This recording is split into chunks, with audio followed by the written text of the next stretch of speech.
warahmatullahi wabarakatuh. Alhamdulillah wassalatu wassalamu ala asyrofil anbiya'i wal mursalin wa ala alihi wa sahbihi ajma'in. Pertama-tama mari kita panjatkan puja dan puji syukur kita atas kehadiran Allah Subhanahu wa taala yang telah memberi kita banyak nikmat sehingga kita bisa bertemu pada hari sore ini dengan keadaan sehat walafiat. Dan tak lupa selalu serta salam pada yang kita aturkan kepada junjungan kita Nabi besar Nabi Muhammad sallallahu alaihi wasallam, yang insyaallah kita tunggu syafaatnya di akhir hayat. Amin. Untuk masa waktu langsung saja. Ada yang pertama ini pembukaan. Mari kita buka kajian ini dengan membaca salam bersama-sama. Bismillahirrahmanirrahim. Semoga dengan bacaan salam ini menambah keberkahan pada kajian sore hari ini. Selanjutnya yaitu materi yang insyaallah akan disampaikan oleh Ustaz kita, Ustaz Al-Muqdin Al-Syiah. Kepada beliau kami persilakan. Bismillahirrahmanirrahim. Assalamualaikum warahmatullahi wabarakatuh. Alhamdulillahirabbil alamin. Alhamdulillahilladzi hadana li hadza wa ma kunna linahtadiya laula an hadanallah. Asyhadu an la ilaha illallah wahdahu la syarikalah wa asyhadu anna Muhammadan abduhu wa rasuluhu la nabiyya ba'da. Allahumma salli wa sallim ala sayyidina Muhammadin wa ala alihi wa sahbihi wa man tabi'ahum bi ihsanin ila yaumiddin, amma ba'd. Para jamaah yang dimuliakan Allah Subhanahu wa taala, mahasiswa dan mahasiswi yang setia mengikuti kajian pada sore hari ini yang dimuliakan Allah Subhanahu wa taala. Pertama kali marilah kita menyampaikan rasa syukur kehadirat Allah Subhanahu wa taala dengan bersama-sama membaca kalimat hamdalah. Alhamdulillahirabbil alamin. Alhamdulillahirabbil alamin. Segala puji syukur hanya milik Allah Subhanahu wa taala yang telah melimpahkan kepada kita semua nikmat yang agung, nikmat yang besar. Alhamdulillahirabbil alamin. Sampai pada saat ini kita diberikan nikmat iman, nikmat Islam, nikmat sehat walafiat, dan kita diberikan kekuatan oleh Allah Subhanahu wa taala untuk istiqomah mengisi bulan suci Ramadan dengan amal-amal ibadah, amal-amal ketaatan, termasuk kehadiran kita pada sore hari ini. Semoga amal ibadah yang kita laksanakan senantiasa diterima dan diridhoi oleh Allah Subhanahu wa taala. Amin ya rabbal alamin. Salawat dan salam semoga senantiasa tersampaikan kepada baginda Nabi Agung Nabi Muhammad sallallahu alaihi wasallam yang senantiasa ikhlas dan istiqomah mengajarkan kepada umatnya akhlak-akhlak yang mulia sehingga beliau menjadi uswah hasanah, teladan yang baik untuk kita semua. Semoga kita diberikan kekuatan oleh Allah Subhanahu wa taala untuk bisa meneladani akhlak-akhlak mulia Rasulullah sallallahu alaihi wasallam. Para jamaah yang dimuliakan Allah Subhanahu wa taala, kita akan melanjutkan kajian kitab Ayyuhal Walad. Namun sebelumnya marilah kita buka dengan suratul Fatihah. Semoga apa yang kita lakukan pada sore hari ini mendapatkan ridho Allah Subhanahu wa taala, mendapatkan ridho Rasulullah sallallahu alaihi wasallam, dan kita semua diberikan ilmu yang manfaat atas keberkahan muallif kitab ini, yaitu Al-Imam Hujjatul Islam Al-Ghazali. Ala hadhihi niyyah wa kulli niyyah salihah fid dini wad dunya wal akhirah. Sya'ulillahi wa lahumul Fatihah. A'udzu billahi minasyaitonir rajim. Bismillahirrahmanirrahim. Alhamdulillahirabbil alamin. Ar-Rahmanir Rahim. Maliki yaumiddin. Iyyaka na'budu wa iyyaka nasta'in. Ihdinas siratal mustaqim. Siratal ladzina an'amta 'alaihim ghairil maghdubi 'alaihim waladdallin. Amin. Baik, bismillahirrahmanirrahim. Qala al-musannif rahimahullahu ta'ala wa nafa'ana bihi wa bi 'ulumihi fid dharain. Amin. Bismillahirrahmanirrahim. Ayyuhal walad. qad alimta min hatainil hikayataini annaka la tahtaju ila taksiril ilmi. Dari dua cerita di atas, dua cerita kemarin ya, kemarin kita ada cerita seorang guru dan murid dialog ya. Seorang guru menanyakan, apa yang kamu peroleh selama 30 tahun bersama saya belajar? Muridnya kemudian menjawab, saya memperoleh 8 nasihat atau 8 ilmu. Yang ini saya buat pedoman agar kehidupanku di dunia selamat dan juga kehidupan akhirat selamat. Ada 8 nasihat ya, kemarin kita sudah bahas. Artinya dari dua cerita itu telah kita ketahui dan disimpulkan oleh beliau Imam Ghazali, annaka la tahtaju ila taktsiril ilmi, bahwasanya sesungguhnya engkau tidak perlu memperbanyak ilmu pengetahuan. Ini kita harus pahami sesuai konteks. Jangan sampai kemudian dengan mendengar pernyataan beliau kemudian kita kalau begitu tidak usah belajar. Tidak usah belajar banyak, tidak usah belajar sampai S3, tidak usah belajar. Bukan seperti itu ya, maksudnya konteksnya ini adalah beliau Imam Ghazali sangat menekankan yaitu amal perbuatan, sangat menekankan ilmu yang manfaat, yang membuahkan amal perbuatan dan semakin mendekatkan diri kepada Allah Subhanahu wa Ta'ala. Itu yang penting ya, sehingga tidak ada nilainya seandainya ilmu itu banyak sekali tapi amal perbuatannya sedikit. Sehingga beliau mengatakan, annaka la tahtaju ila taksiril ilmi, engkau tidak perlu memperbanyak ilmu. Ada 8 nasihat kemarin itu, dan itu diperoleh, disimpulkan oleh murid namanya Hatim Al-Asom ketika belajar selama 30 tahun dengan gurunya.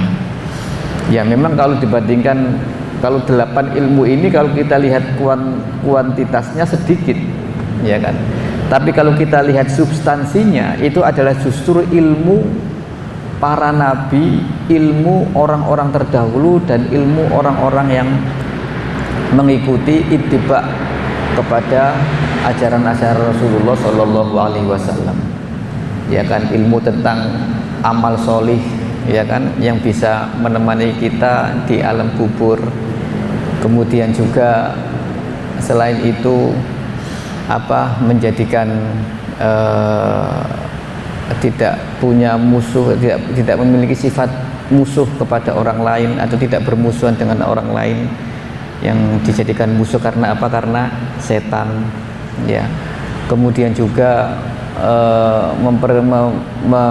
menyadari bahwa kehidupan dunia ini adalah sementara kehidupan akhirat adalah kekal, kan begitu. Ada 8 nasihat kemarin itu. Oke, sekarang wal'an ubayyinu laka ma yajibu ala saliki sabilil haqq. Sekarang akan saya jelaskan kepada Anda ma yajibu ala saliki sabilil haqq, apa yang harus ditempuh, apa yang harus dilakukan oleh orang yang mencari atau menempuh jalan kebenaran. Salik di sini adalah seorang murid ya, seorang thalib. Beliau menyatakan, fa'alam annahu yambaghi lisaliki syaikhun mursyidun murabbin. Ketahuilah bahwasanya seorang salik atau thalib ya, seorang murid yang belajar ilmu akhirat terutama ya, yang ingin mendekatkan diri berjalan menuju Allah Subhanahu wa Ta'ala, pertama adalah la budda ayyakuna lahu syaikhun, harus memiliki guru, mursyidun pembimbing, murabbin pendidik, kalau bahasa sekarang mentor, begitulah ya. Tujuannya apa? Liyukhrijal akhlaqas su'a minhu bitarbiyatihi, untuk mengeluarkan akhlak-akhlak tercela dari dalam seorang murid, dikeluarkan, diselamatkan atau dibebaskan bitarbiyatihi, dengan tarbiyah pendidikan guru tersebut. Wa yaj'ala makanaha khuluqan hasanan, dan menjadikan akhlak tercela itu digantikan oleh khuluqan hasanan, yaitu akhlak yang baik, budi pekerti yang luhur. Tujuannya ini sebenarnya ya tarbiyah atau istilahnya tazkiyah begitu ya, yaitu intinya adalah menghilangkan akhlak-akhlak tercela dan menggantikan menjadi akhlak-akhlak yang terpuji. Dan itu yang bisa adalah seorang guru, harus ada seorang guru. Nah, begitu. Ini inti ajaran tasawuf sebenarnya itu ya. Tasawuf itu adalah pertama objek kajiannya adalah hati. Hati inilah yang kemudian diisi dengan akhlak-akhlak yang terpuji. Dan ini adalah makom ihsan. Kalau dalam hadis Rasulullah ada makom iman, makom Islam, ada makom ihsan. Makom ihsan inilah yang merupakan pendidikan akhlak atau pendidikan karakter.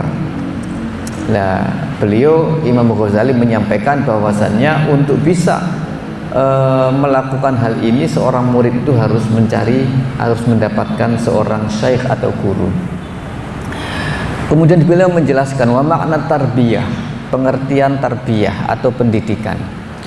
Yusbihu fi alal fallahi, itu menyerupai aktivitas atau kegiatan seorang petani al-fallah. Fallah pakai tasdid, fallah begitu ya. Kalau tidak ada tasdid falah maknanya apa? Keberuntungan. Hayya alal falah, bukan hayya alal fallah. Nah itu ya, kalau bahasa Arab itu uniknya gitu. Ada tasdid saja itu sudah beda arti. Ya, al-fallah di sini adalah seorang petani.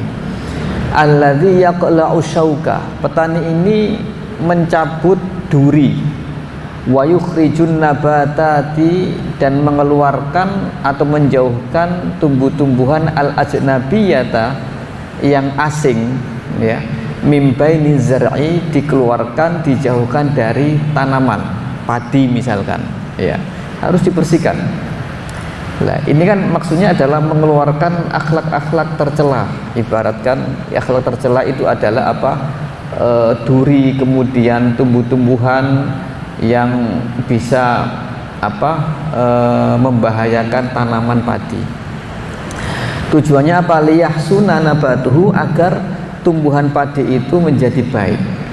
Wayakmula roi'uhu, dan sempurna roi'uhu, pertumbuhan azhar atau tanaman padi itu. Jadi perumpamaannya seperti ini ya. Seorang murabbi diumpamakan seorang petani yang membersihkan tumbuh-tumbuhan, menjauhkan tumbuh-tumbuhan dari duri dan tanaman-tanaman lain yang membahayakan. Oke. Selanjutnya, wala budda lisaliki min syaikhin yurabbihi. Seorang thalib atau salik atau murid harus memperoleh atau mencari guru yurabbihi, yang mampu mendidiknya. Kata yurabbi ini, mendidik ini lebih konotasinya lebih dalam ya daripada kata ta'lim. Kalau ta'lim, allama yu'allimi, itu mengajarkan. Kalau robba yurabbi, mendidik. Ini diambil dari doa yang sangat terkenal di dalam Al-Quran, Rabbi firli wali walidayya warhamhuma kama robbayani shoghiro. Jadi tarbiyah ini atau kata kerja robbayani ini lebih spesifik, lebih khusus, adalah seperti orang tua yang mendidik anaknya, yang penuh dengan belas kasihan, rahmat, dan seterusnya. Seorang syekh juga harus seperti itu kepada muridnya, jadi penuh dengan kasih sayang. Wa yurshiduhu ila sabilillahi ta'ala, dan membimbing atau mengarahkannya ke jalan Allah subhanahu wa ta'ala, terutama terkait dengan nilai-nilai keikhlasan, kemudian kejujuran, nilai-nilai apalagi ya, bersungguh-sungguh ya, menghadap kepada Allah subhanahu wa ta'ala, tolabul ilmi, semuanya yang bersifat apa? Akhlak atau karakter ya. Alasannya apa? Kenapa kita butuh seorang guru? Beliau mengatakan, argumentasinya adalah li'annallaha ta'ala arsala ilal ibadi rasulan. Allah mengutus kepada umat, yaitu utusan-utusan atau rasul. lil irsyadi ila sabilihi, untuk membimbing, mengarahkan ila sabilihi, ke jalan Allah Subhanahu wa taala. Fa idzar tahala sallallahu alaihi wasallam minad dunya, maka ketika Rasulullah sallallahu alaihi wasallam sudah meninggalkan dunia, kehidupan dunia, wafat dan menghadap kepada Allah Subhanahu wa taala, faqad khallafal khulafa'a fi makanihi, maka Rasulullah memberikan atau menggantikan al khulafa'a, yaitu para pengganti khulafaur rasyidun, begitu ya, yang menggantikan Rasulullah setelah Rasulullah, fi makanihi, di tempatnya, di posisi Rasulullah sallallahu alaihi wasallam. Ya, khulafa, kalau Rasulullah sudah wafat, ya ada khulafaur rasyidun, ya ada 4 itu, kemudian digantikan oleh khalifah-khalifah yang lain tentunya. Nah, tujuan utama, misinya adalah hatta yursyidul khalaiqa ilallah. Misi para khalifah itu adalah menunjukkan umat ini ke jalan Allah Subhanahu wa taala. Nah, itu misi utamanya. Lah, guru atau syekh itulah yang menggantikan posisi Rasulullah Shallallahu Alaihi Wasallam. Maka ada istilah al ulama warasatul anbiya. Meskipun kita sekarang itu ilmu pengetahuan, bahkan ilmu pengetahuan tasawuf ini bisa kita dapatkan ilmu itu di banyak sumber, katakannya. Tapi sumber-sumber itu sebenarnya tidak cukup untuk bisa menjadikan orang itu punya sifat yang tadi itu ya, bisa menghilangkan akhlak yang buruk dan memperoleh akhlak yang baik. Harus ada seorang syekh. Kemudian beliau menjelaskan ya, syurutul murabbi, syarat-syarat seorang pendidik. Ini yang perlu kita ketahui ya. Wa syartu syekh alladzi yasluhu ayyakuna naiban li Rasulillah sallallahu alaihi wasallam ayyakuna aliman. Syarat seorang guru yang pantas ayyakuna naiban, untuk mewakili. Naib itu kan wakil ya, ada naib itu kalau orang menikah kan ada naib, wakil wali ya, namanya naib.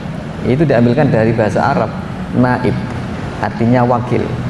Jadi yang pantas menjadi wakil Rasulullah Shallallahu Alaihi Wasallam, syarat pertama adalah ayyakuna aliman. Orang tersebut, guru tersebut harus alim, harus punya ilmu. Ilmu di sini adalah ilmu syariat terutama ya, yang bisa menjadikan amal ibadah itu dianggap sah ya. Dan juga yang paling penting adalah ilmu yang bersifat akhlak atau tazkiyah, tarbiyah atau tasawuf lah istilahnya, banyak sekali di situ ya. Kemudian la anna kulla alimin la yasluhu lahu, tetapi tidak setiap orang yang berilmu pantas dijadikan guru atau syekh atau murabbi. Nah, lebih lanjut beliau mengatakan wa inni ubayyinu laka ba'du alamatihi ala sabilil ijmal.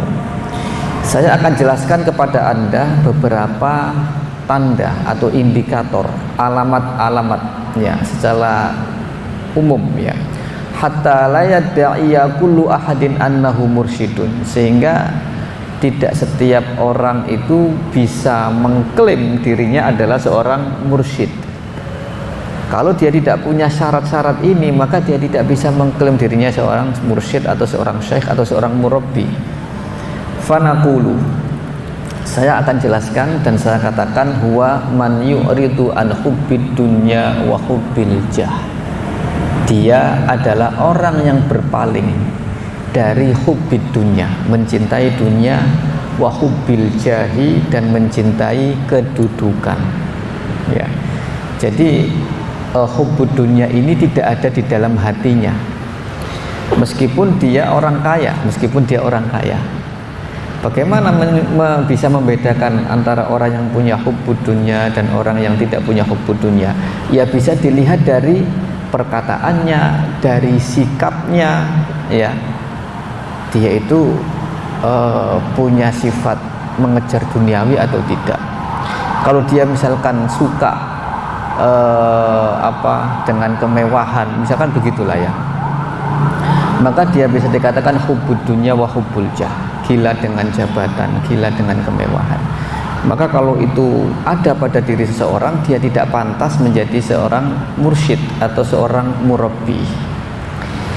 Kemudian wa kana qad taba'a li syakhsin basirin, yang kedua, orang tersebut telah berguru kepada syakhsin basirin, orang yang waspada. Basir ada orang yang waspada. Ya, orang yang katakan kalau dalam bahasa Jawa eling lan waspodo, kalau dalam bahasa Jawa itu ya, yang ingat, sadar dan terus waspada. Ya tasalsal mutaba'atuhu ila sayyidil mursalin sallallahu alaihi wasallam, yang mana murid ini berguru kepada seorang guru dan berguru lagi guru ini kepada gurunya lagi, sampai akhirnya tasalsul, berantai-rantai. Guru itu memiliki sanad, ya, memiliki jalur sampai kepada Rasulullah Shallallahu Alaihi Wasallam. Maka syarat yang kedua, guru tersebut harus punya guru yang memiliki sanad, ya, sanad keilmuan sampai kepada Rasulullah Shallallahu Alaihi Wasallam. Nah, sanad keilmuan ini yang sekarang itu jarang, karena kadang orang itu belajar otodidak dari Al-Quran, dari tafsir, tapi tidak ada guru sehingga tidak punya sanad. Maka sanad ini penting. Maka dalam ilmu akhlak, ilmu tasawuf, guru itu adalah yang paling utama, ya, daripada ilmu. Akhlak, ya, khidmat kepada guru, khidmat kepada muallim itu jauh lebih utama daripada ilmu pengetahuan. Jadi mendahulukan akhlak daripada ilmu, mendahulukan khidmah daripada ilmu, itu tradisi yang ada di dalam ilmu akhlak atau ilmu tasawuf, sehingga dia memiliki sanad sampai kepada Rasulullah Shallallahu Alaihi Wasallam, memiliki nilai-nilai yang baik. Yang ketiga sekarang, wa kana muhsinan riyadhatan nafsihi, dia sangat muhsinan, baik, ya, sukses atau berhasil riyadhatan nafsihi, dalam melatih dirinya. Riyadhah di sini adalah bisa dikatakan melakukan hal-hal yang menjadikan nafsu itu takluk, ya, bisa dikuasai, atau dalam bahasa Jawa namanya prihatin, ya, prihatin. Jadi murabbi, mursyid itu harus punya laku yang, ya, dalam tanda kutip prihatin gitu, ya. Contohnya apa? Min qillatil akli wasyurbi, sedikit makan, sedikit minum. Wal qauli, sedikit bicara. Wan naumi, sedikit tidur. Bukan sedikit bicara, sedikit tidur, tapi sedikit bicara, sedikit tidur. Wa kasratis sholati, memperbanyak sholat. Wasodaqoti, sedekah. Wasaumi, dan puasa. Ini adalah aktivitas yang dianggap sebagai riyadhah atau laku spiritual prihatin, begitu, ya. Karena ini akan mengasah, menjadikan nafsu ini naik derajatnya menjadi nafsu yang mutmainnah. Nafsunya akan mudah dikendalikan sehingga bisa dengan mudah menerima cahaya-cahaya nur dari Allah Subhanahu wa ta'ala. Itu yang ketiga. Yang keempat, wa kana bi mutaba'ati Syekhil Basiri ja'ilan mahasinal akhlaqi lahu siratan. Tadi yang nomor 2 dikatakan bahwa dia berguru kepada seorang guru yang katakan basir. Basir ini adalah yang waspada, yang pakar, yang mengetahui, ya, keadaan zahir dan batin seorang murid. Itu adalah basir. Jadi kecenderungan murid punya kerentek atau punya kehendak kemauan seperti ini, gurunya tahu, oh ini tidak baik, oh ini baik, bahkan bisa memandang jauh ke depan, ya. Ini adalah yang namanya basir. Nah, ketika seseorang itu berguru kepada seorang asy-syekh al-basir, maka dia ja'ilan mahasinal akhlaqi lahu siratan, menjadikan akhlak yang terpuji itu menjadi sirah, menjadi karakter, atau menjadi tabiat ya dari seorang murid tersebut. Jadi bisa dikatakan keberhasilan seorang murid berguru kepada guru yang basir tadi itu, indikatornya adalah ketika sudah menjadikan akhlak yang mulia itu sebagai karakter atau sebagai tabiat. Contoh apa akhlak yang mulia? Kasobri, dia punya sifat penyabar, sabar. Mendidik muridnya itu sabar, meskipun muridnya agak bandel, agak rewel, agak bebel gitu misalkan ya, tapi dilakukan dengan sabar. Bukan kemudian sedikit-sedikit marah, kalau muridnya tidak bisa dibentak dan seterusnya. Itu wah, tidak cocok, nggak punya sifat apa? Penyabar. Yang kedua adalah wasyukur, punya sifat bersyukur. Ya, bersyukur kepada Allah Subhanahu wa taala, apalagi bersyukur kepada makhluk. Bersyukur kepada makhluk itu bisa menghargai kebaikan orang lain. Dia tidak mudah lupa kebaikan orang lain kepada dirinya, tetapi kebaikan dirinya kepada orang lain dia mudah melupakan. Harusnya seperti itu ya. Jadi kalau kebaikan kita kepada orang lain kan harusnya kita nggak usah diingat-ingat. Oh, kemarin saya pernah sedekah di NH misalkan begitu. Kemarin saya pernah membantu anak yatim, itu nggak perlu diingat.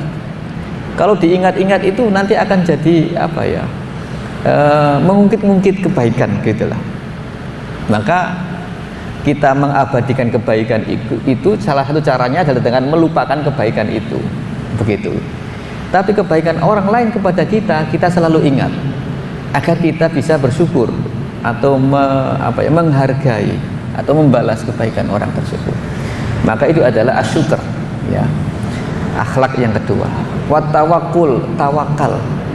Tawakal ini adalah ya ketika seorang guru mengajar ikhtiar, dia kemudian tidak menuntut muridnya itu harus lulus, harus pandai, harus memiliki keilmuan yang harus, tidak menuntut. Karena apa? Karena dia punya tawakal, dia ikhtiar saja mengajar. Perkara muridnya itu mendapatkan ilmu, memperoleh ilmu, itu dia tahu bahwasanya itu adalah urusan Allah Subhanahu wa taala. Sehingga tidak menuntut yang melebihi daripada kapasitasnya. Wal yakin, ada keyakinan bahwasanya semua yang ada di dunia ini semuanya sudah ditentukan oleh Allah Subhanahu wa taala. Jadi dia tenang menghadapi kehidupan. Apapun yang terjadi hari ini, hari esok, itu semua adalah telah ditentukan oleh Allah Subhanahu wa taala. Sehingga ada keyakinan menghadapi persoalan dalam kehidupan. Was-sakhawah, as-sakhawah itu dermawan, mudah murah hati ya, mudah sedekah, itu as-sakhawah. Al-qanaah itu adalah menerima, nggih. Nerimo ing pandum kalau dalam istilah orang Jawa. Qanaah ini penting. Dikatakan al-qanaah atau kanzun. Qanaah itu adalah sebuah harta karun, itu qanaah. Kalau orang itu sudah punya sifat qanaah, maka dia sama kedudukannya dengan seorang raja. Kok bisa sama? Iya sama. Karena orang qanaah itu kan orang yang ibaratnya itu tidak butuh dengan apa yang tidak dimilikinya, apa yang tidak bagian dari atau apa yang bukan jatah baginya, tidak butuh. Nah, orang seperti ini dianggap seperti apa? Seperti raja.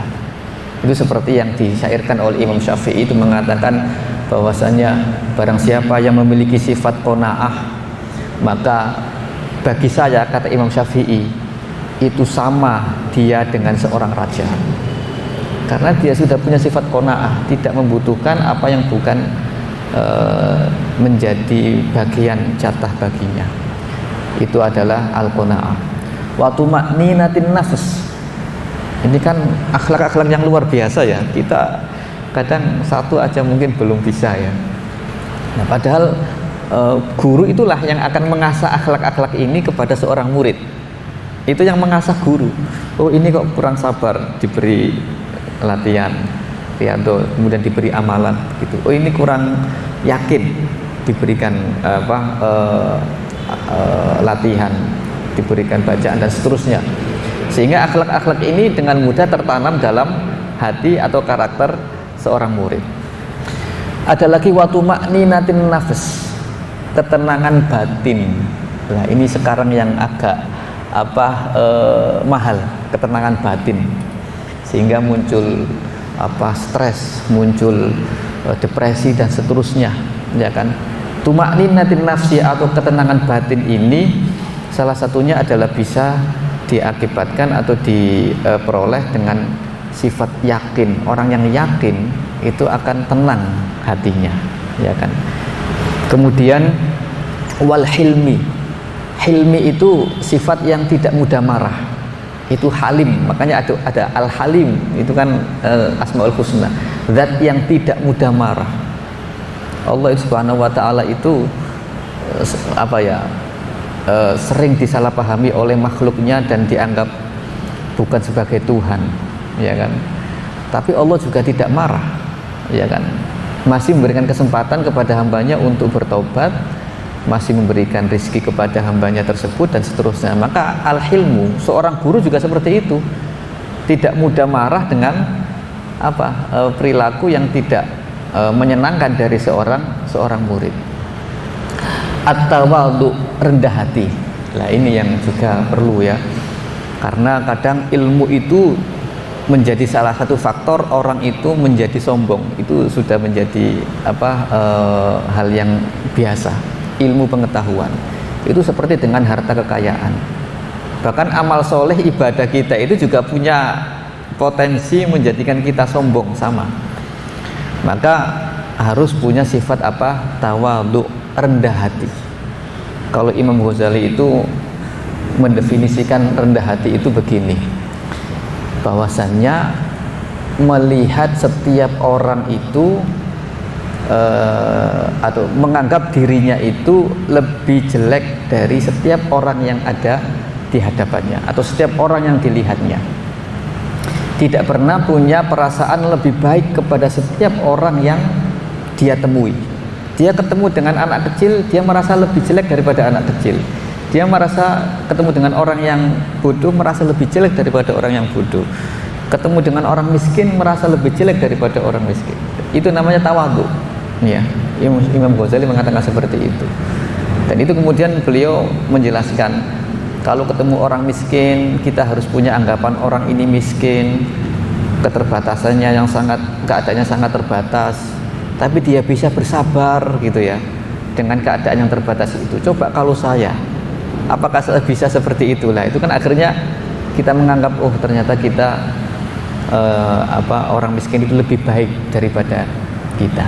Dan seterusnya, melihat anak kecil, anak kecil ini masih muda, belum banyak dosa, belum banyak maksiat, misalkan begitu. Melihat orang tua, orang ini tua sekali, sudah banyak amal solihnya. Melihat orang kaya, orang ini kaya, banyak sodakohnya. Jadi husnudon, menempatkan diri kita di bawah setiap orang yang kita temui. Itu namanya tawadhu menurut Imam Ghazali. Kemudian wal ilmi, tentu ilmu ya, ilmu alim punya sifat tolabul ilmi, belajar terus, meskipun dia seorang guru tapi terus punya sifat belajar, karena belajar itu tidak bertepi atau tidak berujung. Tolabul ilmi minal mahdi ilal lahdi, atau utlubul ilma minal mahdi ilal lahdi, sampai ke liang lahat. Wasidqi, sifat jujur ya, jujur antara perkataan dan hati ini sama, itu asidq. Dan ini kan tidak mudah menyamakan, mensinkronkan antara apa yang ada di dalam hati dan lisan. Itu namanya asidq. Al-haya malu ya, malu ini adalah malu jika sedang bermaksiat, misalkan begitu di hadapan Allah Subhanahu wa taala. Al-wafa, wafa itu setia, namanya al-wafa, orangnya wafi. Wafi itu orang yang setia. Al-waqar, waqar ini punya wibawa yang bukan karena sombong, tapi wibawa karena tawadhu, karena punya sifat hilm dan punya sifat tuma'ninatun nafsi dan seterusnya. Akhirnya muncul al-waqar, kewibawaan. As-sukun, tenang. At-ta'anni, berhati-hati, pelan-pelan, tidak ceroboh atau tidak kagetan. Kalau bahasa orang sekarang kagetan ya, melihat sesuatu kaget, gampang kagetan gitu. Nah, itu bukan sifat ta'anni itu. Ta'anni itu orang yang tidak mudah kagetan, orang yang tenang gitu ya. Orang yang berhati-hati, orang yang sidq, yang jujur dan seterusnya. Wa amsalihha. Nah, jika Anda menemukan 4 sifat ini dalam diri seseorang, fahuwa idzan nurun min anwarin nabi sallallahu alaihi wasallam, maka orang tersebut adalah dianggap atau disamakan seperti nur, cahaya dari cahaya Nabi Muhammad sallallahu alaihi wasallam, yasluhul iqtida'u bihi, yang pantas untuk diikuti atau dijadikan guru. Lakinna wujuda mislihi nadirun, tetapi keberadaan orang seperti itu nadirun, sangat jarang. Imam Ghazali pada masanya sudah menyampaikan seperti itu ya, pada abad ke-6 Hijriah, atau sekitar sekarang abad 15, berarti 9 abad yang lalu. Itu sudah mengatakan wujudu mislihi nadirun a'azzu minal kibritil ahmar, lebih langka, lebih sedikit minal kibritil ahmar, dari kibrit itu adalah berlian, al ahmar yang merah. Ini sangat berharga sekali dan tidak banyak ditemukan di dunia. Oke, jadi itu adalah syarat-syarat seorang guru, tapi sulit ditemui lah. Bagaimana kalau sulit ditemui? Apakah tidak punya guru ya, begitu ya? Iya, paling tidak kita orang yang mendekati, kalau tidak seperti itu, mendekati seperti itu paling tidak ya. Baik, waman sa'adathu sa'adah, barang siapa sa'adathu, diuntungkan as-sa'adah oleh keberuntungan. As-sa'adah ini adalah kebahagiaan maknanya ya. Fawajada syaikhun, kemudian dia menjumpai seorang guru, kama dzakarna, sebagaimana yang telah saya sebutkan di atas. Wa qabilahu asy-syaikh, dan gurunya itu menerimanya sebagai murid. Apa yang harus dilakukan adabnya? Fayambaghi ayyah-tarimahu dhahiran wa batinan. Maka ketika sudah diangkat sebagai murid atau dibaiat, katakan dalam satu tradisi ilmu tasawuf, maka yang bagi ayah tarimahu dhahiran wa batinan, maka dia harus memuliakan, menghormatinya lahir dan batin. Nah, bagaimana cara menghormatinya itu? Nah, kemudian beliau Imam Ghazali mengatakan amahtiramul dhahir, menghormatinya secara dhahir. Fahuwa alla yujadilahu, jangan pernah membantah atau memprotes atau mujadalah, berdebat dengan guru. Wala yastagil bil ihtijaj ma'u, jangan sibuk ihtijaj itu berdebat ya, berdiskusi dengan debat dan argumentasi. Fi kulli mas'alatin, dalam setiap masalah. Wa in alima khata'ahu, meskipun seorang murid itu mengetahui kesalahan guru ya, meskipun seorang murid mengetahui kesalahan guru, tidak boleh mendebat, tidak boleh protes ya. Wala yulqa baina yadayhi sajadatahu ya, dan tidak yulqa itu melemparkan di hadapan seorang syekh sajadah illa waqta ada isolati, kecuali waktu sholat ya. Jadi maksudnya apa? Di luar waktu sholat tidak boleh kemudian melemparkan sajadah di hadapan seorang guru. Fa idza faragha yarfa'uha, kalau dia atau seorang guru selesai yarfa'uha, maka seorang murid mengangkat atau mengambil sajadah tersebut. Ini bentuk khidmah ya, bentuk khidmah ya, seperti inilah memang yang tradisi yang dilakukan. Wala yuksiru nawafil sholati bihadratihi, tidak perlu memperbanyak sholat sunat di hadapan guru, menunjukkan itu tidak perlu. Wa ya'mala ma ya'muruhu asy-syaikhu minal amal biqadri wus'ihi wa taqatihi, dan melakukan apa yang diperintahkan atau amal-amalan yang diperintahkan oleh seorang guru biqadri wus'ihi wa taqatihi, sesuai dengan kemampuan ya, dan kemampuan seorang murid tersebut. Tidak perlu memaksakan, ya. Baik, itu adalah ihtiramul zahir. Kemudian yang kedua adalah ihtiramul batin, yaitu memuliakan guru dari sisi batin. Fahuwa anna kullama yasma'u minasyaikhi yusma'u minasyaikhi wa yuqbalu minhu fil zahir la yunkiruhu fil batin. Bahwa setiap perkataan yang didengar dari seorang guru, ya, wa yuqbiluhu minhu fil zahir, secara zahir kemudian diterima, la yunkiruhu fil batin, maka itu tidak boleh ditentang secara batin. Jadi secara zahir kita menerima pendapat atau mendengarkan nasihat dari seorang guru atau perkataan seorang guru, maka secara batin kita juga tidak boleh menentangnya. La fi'lan wala qaulan, baik dari sisi sikap ataupun lisan, itu tidak boleh menentangnya. Di alla yatasima bin nifaqi, agar tidak terkena sifat munafik. Kalau secara zahir menerima tapi secara batin menentang, itu kan sama saja seperti orang munafik. Nah, itu yang tidak diperbolehkan. Wa illam yastati, jika tidak mampu melakukan hal itu, yatruku suhbatahu ila aywafiqa batinuhu zahirahu. Jika dia tidak mampu mengalahkan batinnya, ya, maka disarankan oleh Imam Ghazali agar dia untuk sementara meninggalkan atau menjauh dari seorang guru ila aywafiqa batinuhu zahiruhu, sampai akhirnya antara zahir dan batin ini dia benar-benar bisa menerima apa yang menjadi perkataan seorang guru.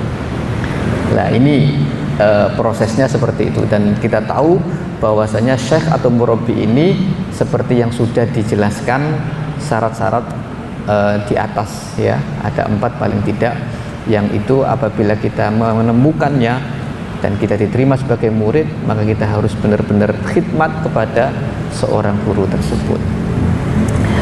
Baik, ini terakhir, ya, bahwasanya wa ayyahtariza an mujalasati shahibis su, berhati-hati menjauhkan diri mujalasah, yaitu duduk bersama orang-orang yang asu, orang-orang yang punya akhlak yang jelek.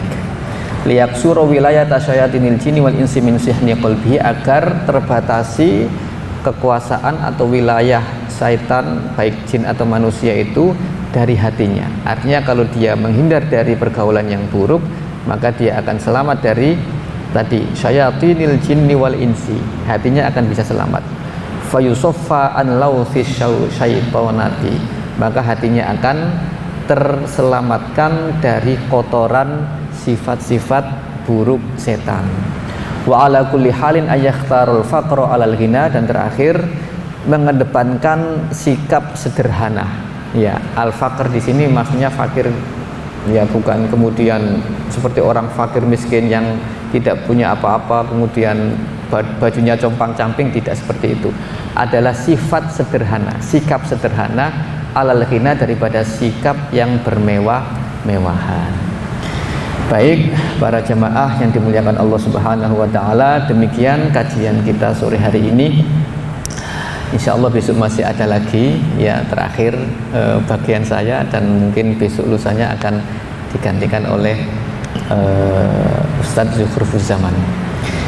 Baik, terima kasih. Mari kita akhiri, kita tutup kajian kita pada sore hari ini dengan bersama-sama berdoa kepada Allah Subhanahu wa taala agar kita semua diberikan taufik oleh Allah Subhanahu wa taala, diberikan pertolongan dan kekuatan oleh Allah Subhanahu wa taala untuk mengamalkan segala ilmu yang kita miliki, sehingga kita semakin dekat kepada Allah Subhanahu wa taala. Amin ya rabbal alamin. A'udzubillahi minasyaitonir rajim. Bismillahirrahmanirrahim. Alhamdulillahirabbil alamin, hamdan syakirin, hamdan na'imin, hamdan yuwafi ni'amahu wa yukafi mazidah. Ya rabbana lakal hamdu wa lakal syukru kama yanbaghi li jalali wajhikal karim wa li 'azimi sultanik. Allahumma shalli ala sayyidina Muhammad al-Fatih lima ughliqa wal khatim lima sabaqa nasirul haqqi bil haqqi wal hadi ila siratikal mustaqim wa ala alihi wa sahbihi haqqa qadri wa qadarin azim. Allahumma taqabbal minna innaka antas samiul alim wa tub alaina innaka antat tawwabur rahim. Allahumma inna ala dzikrika wa syukrika wa husni ibadatik. Allahumma inna ala dzikrika wa syukrika wa husni ibadatik. اللهم انفعنا بما علمتنا وعلمنا ما ينفعنا وزدنا علما نافعا وزدنا علما نافعا وزدنا علما نافعا اللهم اجعلنا من الذين يستمعون القول فيتبعون احسنه اللهم أرنا الحق حقا وارزقنا اتباعه وأرنا الباطل باطلا وارزقنا اجتنابه ربنا ظلمنا أنفسنا وإن لم تغفر لنا وترحمنا لنكونن من الخاسرين ربنا آتنا في الدنيا حسنة وفي الآخرة حسنة وقنا عذاب النار وصلى الله على سيدنا محمد وعلى آله وصحبه وسلم سبحان ربك رب العزة عما يصفون وسلام على المرسلين والحمد لله رب العالمين سبحانك اللهم وبحمدك أشهد أن لا إله إلا أنت أستغفرك وأتوب إليك السلام عليكم ورحمة الله وبركاته